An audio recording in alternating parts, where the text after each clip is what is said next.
the casual musician?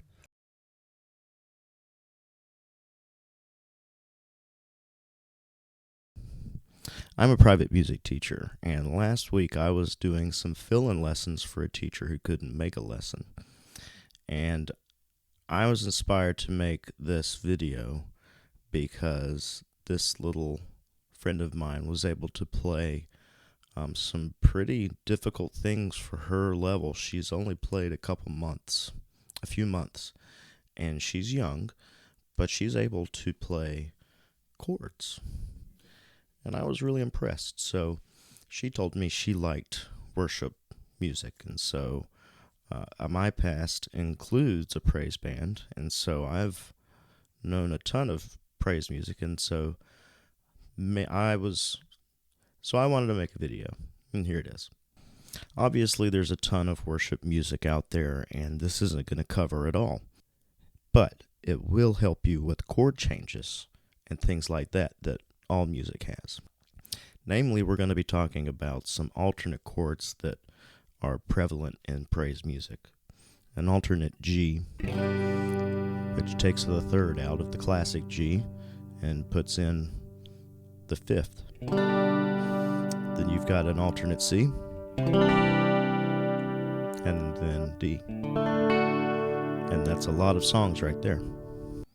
We'll also talk about some spider exercises that will assist in chord changes so that you don't get muted notes.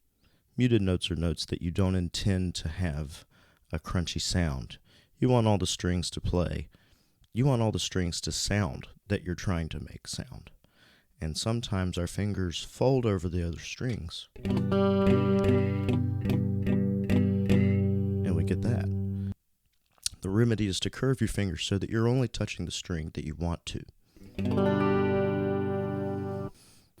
The alternate G chord that I like to play involves the classic G,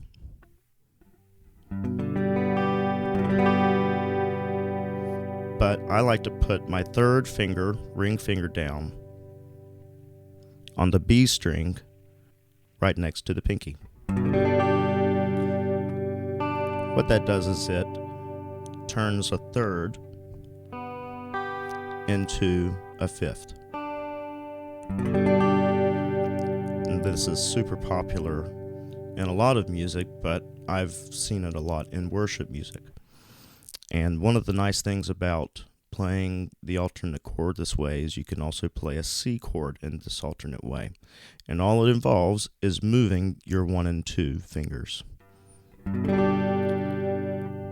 And all you do is you move them down one string each. And you strum just the low 5 strings.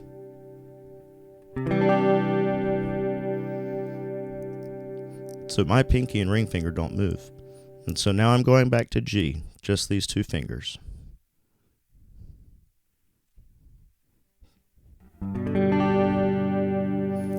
And I keep my fingers nice and rounded so that I don't get any of this.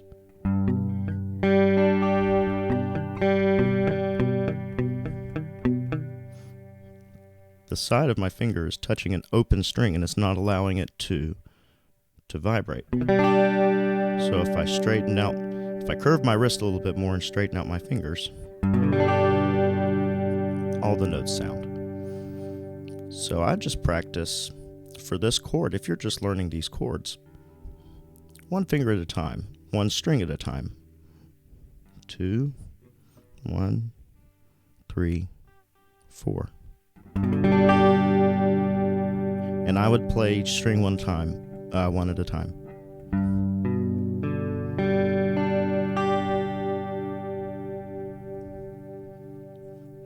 And then I'll move back to C. Just the 2 strings, or the 2 fingers.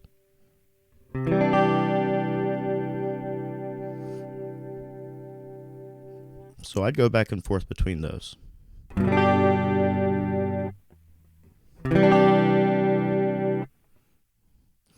And don't play until you know you've got your fingers in the right place. You want to build the habit of putting your fingers in the right place and moving them to the correct position. So after I've played, I'll move one finger at a time. First finger, second finger. And once I know I've got them there, and once you get this to where it's feeling pretty good,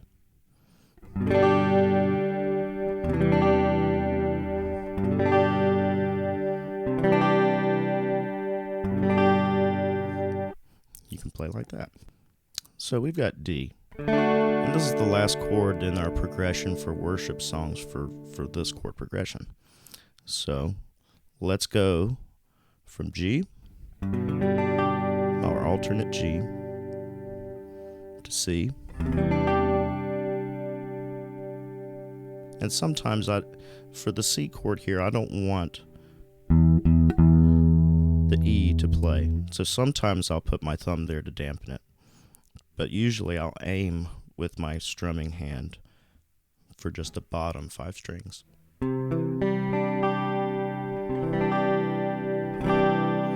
Now, I am removing my pinky and moving my first 2 fingers to where D goes, because the third finger is already where it needs to be. And my second finger travels over my ring finger, and my first finger just goes down 1 string. So practice having those 2 fingers go back and forth between C and D. And don't forget to add the pinky.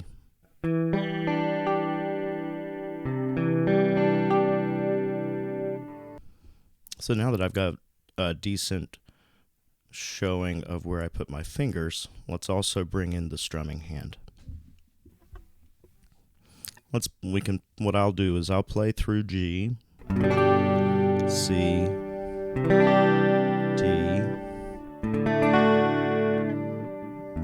C, G, making sure that all the strings, if they are to be played, are sounding. So now let's talk about our strumming hand. When we're talking about guitar music, I like to think of the strumming hand as playing a certain rhythm. And usually I divide the downstroke and the upstroke in eighth notes. So if there's a quarter note, 1, 2, 3, 4.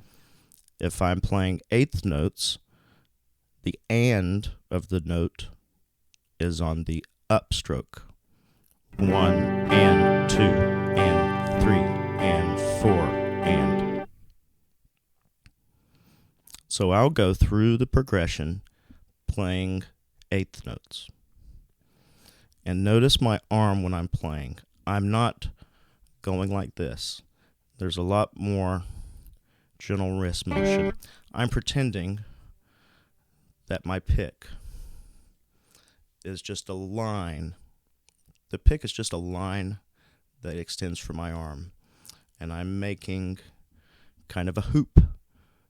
I'm making a hoop or a circle with my arm, and it's nice and relaxed. And I rest it on the guitar here. And that's my pivot point. And I'm only moving my arm and my wrist so that I'm strumming where the strings are. Like that. We don't want to do this. That's a lot of extra motion and energy that we're not getting anything out of right now. 1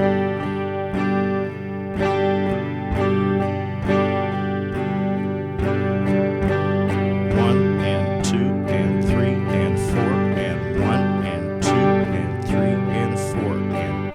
Those are eighth notes. An eighth note is worth half of a beat. And in this instance, with most worship and praise songs, they'll be in 4/4.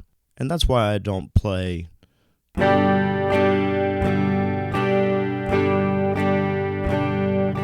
it gives it a little bit more consistency when I'm playing eighth notes.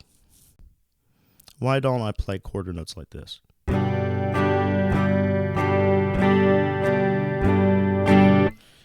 one, you can. It depends on do you want the lower notes to be played first, and then the bottom.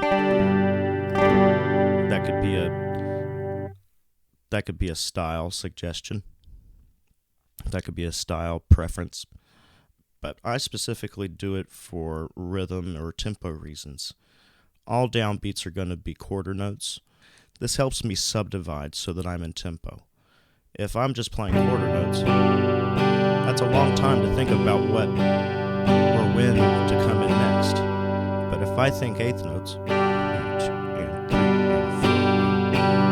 and 4. So that's also helping me subdivide physically instead of just doing it in my head. So now maybe I'll incorporate the eighth note strumming just to get that feeling going, to get the tempo going and get used to that. And I'll do my chord progression.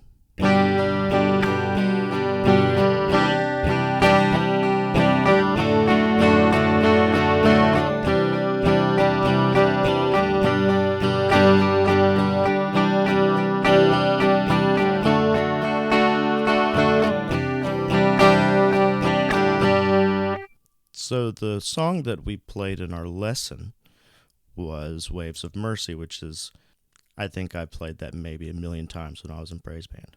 And it's just that chord progression that we just had. And the way I'll play it, if the beat is 1, 2, 3, 4, it's 2 quarter notes at the beginning.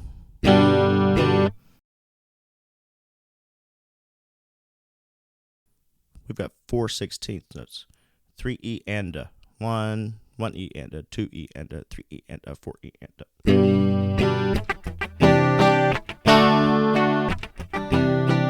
We're no longer playing eighth notes, we're playing 16th notes. So we've got to make this go 2 times as fast. 1, 2, 1 and 2 and 1 and a 2 E and a 1 and 2 and 1 and a 2 E and a 1 and 2 and 2 E and a. This is a way that you can practice the rhythm without making the strings do that. You can worry about that later. Here's the rhythm. 1, 2, 1.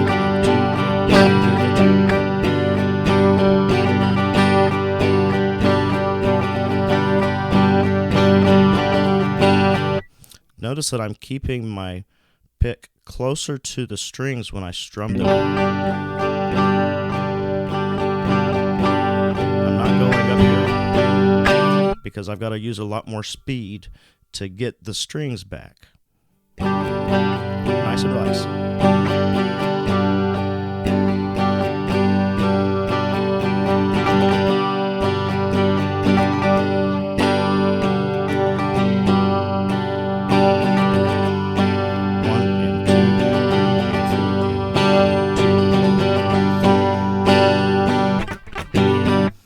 Now you can throw in the palm mute. All I'm doing for this palm mute, I don't care if some of the strings sound or some of them don't, as in the tone.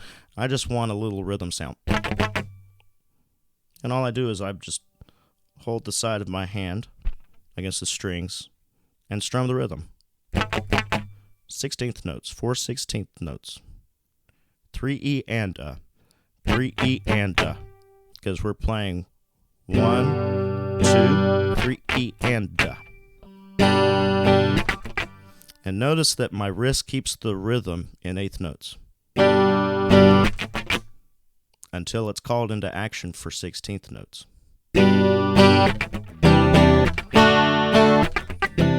All it throws in is a little in the second part.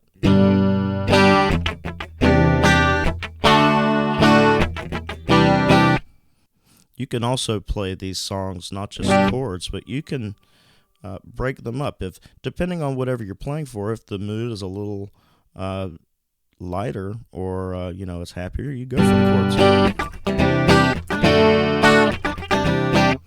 If you're going for a more reverent scenario, if you're going for a more reverent worship style, you can.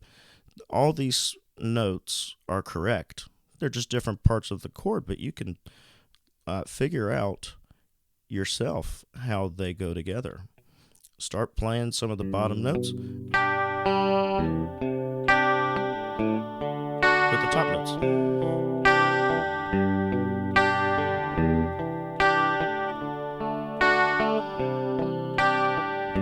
just picking individual random strings that are in the chord, which all these strings are, with the exception of C, which I only want to play the bottom 5, which I've got to figure on that one out, which I play the bottom 5, and then D, which I play the bottom 4.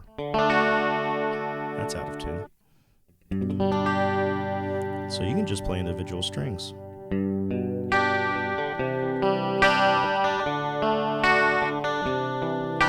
If you want to slow that down,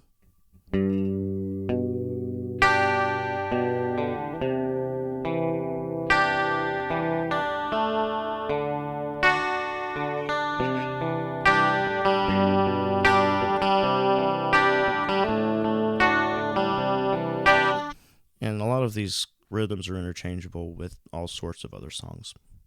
So one thing that you can do to help yourself with changing chords that really just stay in what I would consider first position. First position is if you were to put one finger per fret, that would be first position. And they don't move from the top 3 frets. So one thing I'll do to help with my fingers, especially when I start to mute or crunch the notes, and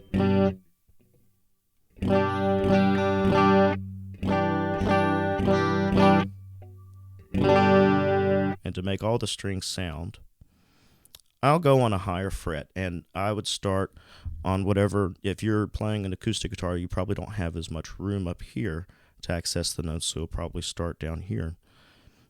I'll do the spider exercise. And what this involves is putting your fingers down and don't move them off the string until it's their turn to go to the next string. For example, I like to start on the 9th fret because it gives you a little bit more time to stretch. This is just an opening to get your fingers warmed up. Take this exercise slowly until you feel like you can play it a little faster, and that'll take a little while, but that's fine. If you learn it slowly at first, it's going to be a breeze to handle later because it's going to come naturally to you because you've done it so many times slowly. First finger down, stays down as I put my second down, and then third. All fingers down.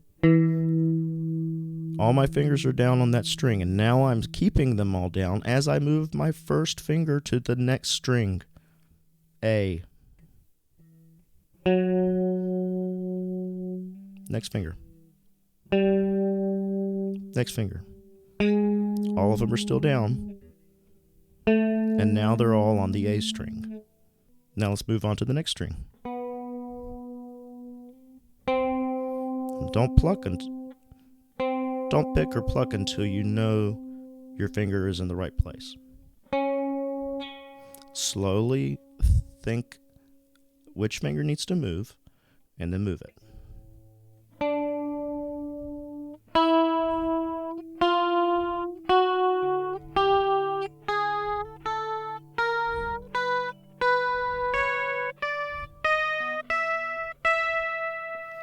And then once I've reached here, you can go down.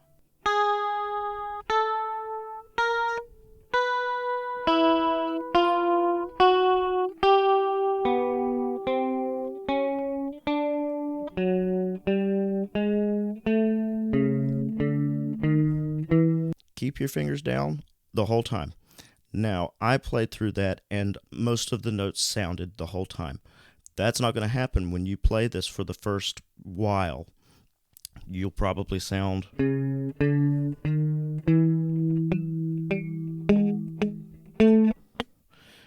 and that's partly because maybe your fingers are too flat against the fretboard.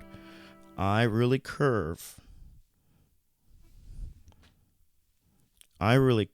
my arm, and that allows me to have my fingers curve very high so that it's just a hinge.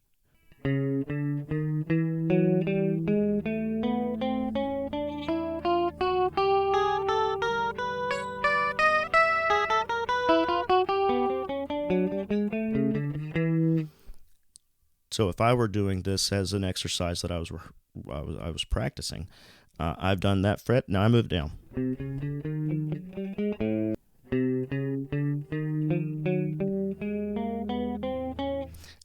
each fret is a little bit bigger, so I'm getting a little bit more stretch each time that I play until I get down here.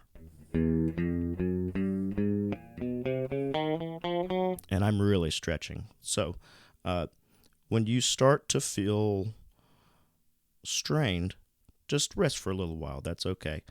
Make sure that you relax. This isn't about stressing or straining your muscles. It's about feeling what it feels like to be nice and parallel against the frets and having your fingers only touch the strings you want to.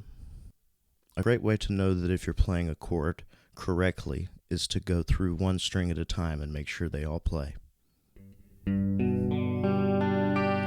I heard one string that didn't quite play, and I could feel it vibrate on my finger.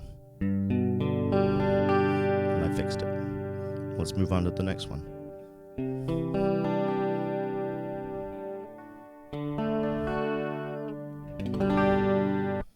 So this song in particular that we were talking about is Waves of Mercy, and it generally sounds like this.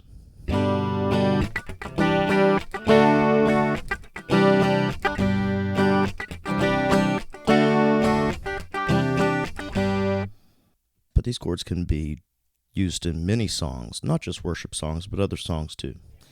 They don't always have the same progression, but they can still use the same chords. And as long as you know the chords and how to get in between all of them, you can play a lot of other songs. You can also incorporate other chords that have this same E and B addition with the pinky and third finger, which includes E minor. Here's plain old E minor. Here's E minor alternate. So here's how a progression might sound if we use that.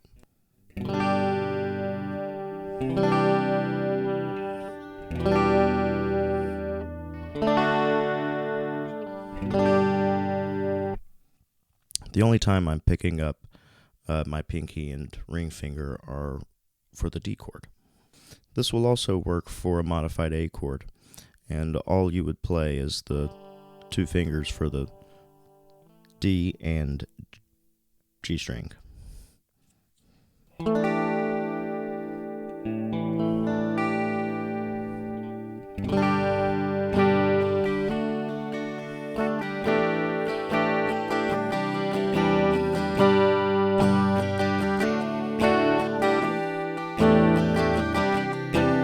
I'm sure there's a song that has that progression. I just put it in there. With the three chords, you can play a lot of hymns too.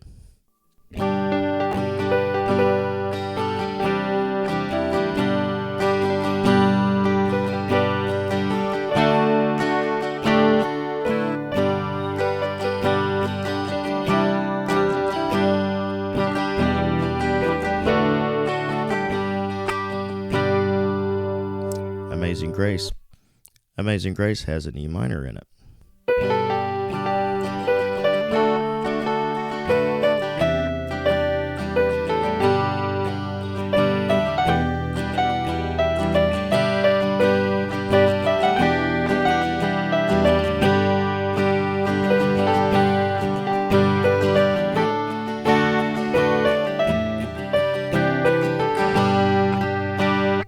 You can also use chord shapes to play different chords just by using the chord shape. Take E, for example. All I do is move it up.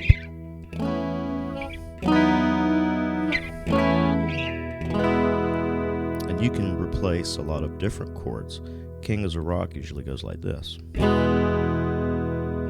Modified.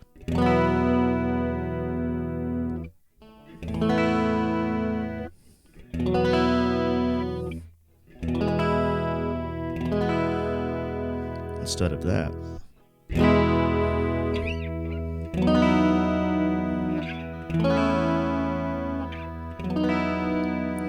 I would go this way for the chorus and then the typical way for the intro and the verse. If you wanted to do a pre-intro,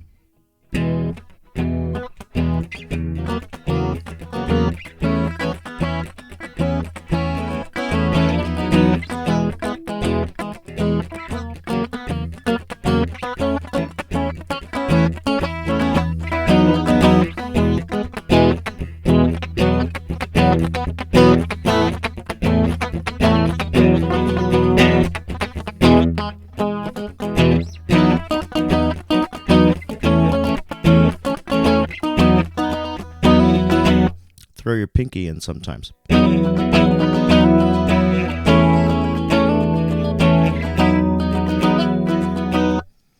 Don't be afraid to explore. Put some extra fingers down. You never know what might happen. You can do the same thing with the 2-finger A. Just leave your ring finger off. I'm just moving up these 2 fingers to different frets. And you kind of figure out where they sound nice. And just move your fingers around where you think they might sound nicer.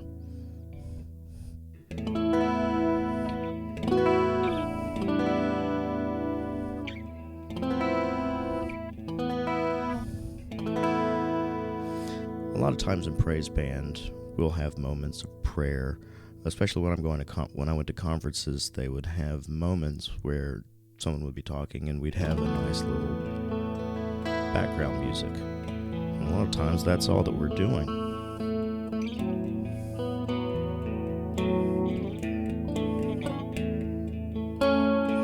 And it'll be the same chords that we were going to play in a regular song.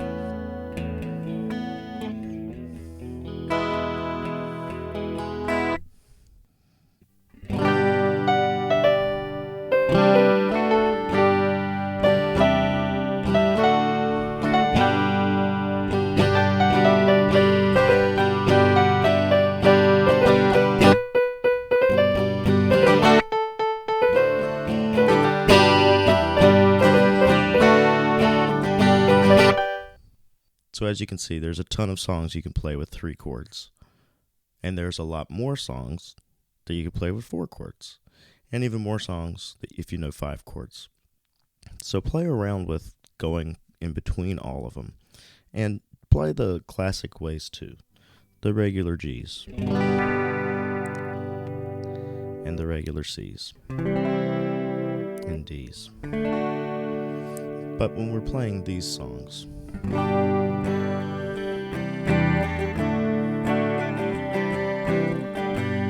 so I hope this helps with what you want to learn about praise music. If you like it and you want to know more, give me a comment, and I'll do another one, because I bet there are a lot of other people who are interested in learning the ins and outs of leading a praise worship team or group. And that's something I've done. So if you want to know more, let me know. The casual musician said,